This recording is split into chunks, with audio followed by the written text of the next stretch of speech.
মহরমে তাজিয়া যাত্রা এবং প্রস্তুতির কারণে আজ বিকেল 4টে থেকে বৃহস্পতিবার ভোর 5টা পর্যন্ত কলকাতার ট্রাফিক পুলিশের আওতাভুক্ত এলাকায় অত্যাবশ্যকীয় পণ্য ছাড়া সব পণ্যবাহী গাড়ির প্রবেশ এবং চলাচল নিষিদ্ধ করার নির্দেশ দেওয়া হয়েছে লালবাজারের তরফ থেকে। এই বিষয় সম্পর্কে আমাদেরকে আরও জানাবেন অয়ন ঘোষাল এই মুহূর্তে আমাদের সঙ্গে রয়েছেন, আমাদের প্রতিনিধি টেলিফোন লাইনে। অয়ন, জানার চেষ্টা করব কলকাতা পুলিশের তরফ থেকে ঠিক কি নির্দেশিকা জারি করা হয়েছে।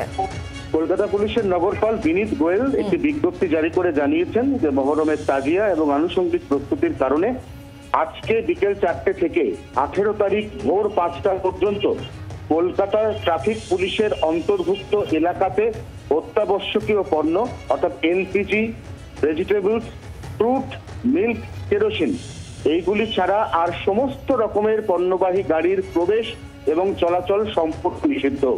18 তারিখ ভোর 5টা থেকে আবার এই গাড়িগুলি কলকাতায় প্রবেশ করতে পারবে। তার আগে যে গাড়িগুলি কলকাতার একেবারে কাছাকাছি এসে যাবে সেগুলিকে নিবেদিতা সেতু এবং বিদ্যাসাগর সেতুর ধারে নির্দিষ্ট যে ট্রাফিক গার্ডগুলি রয়েছে সেই গার্ডগুলিতে আটকে রাখা হবে এবং তাদের কাছে যদি কোনো পেরিশেবল কমোডিটি থাকে তাহলে সেগুলো যদি খুব এসেনশিয়াল হয় ছোট ছোট গাড়ির মাধ্যমে শহরে প্রবেশ করানো হবে।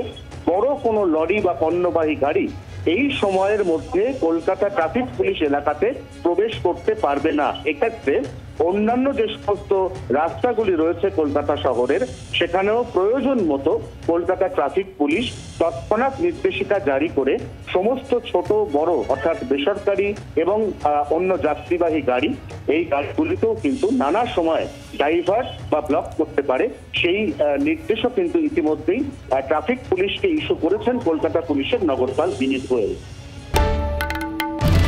বাংলার আওয়াজ, বাঙালির আবেগ, জি 24 ঘন্টা।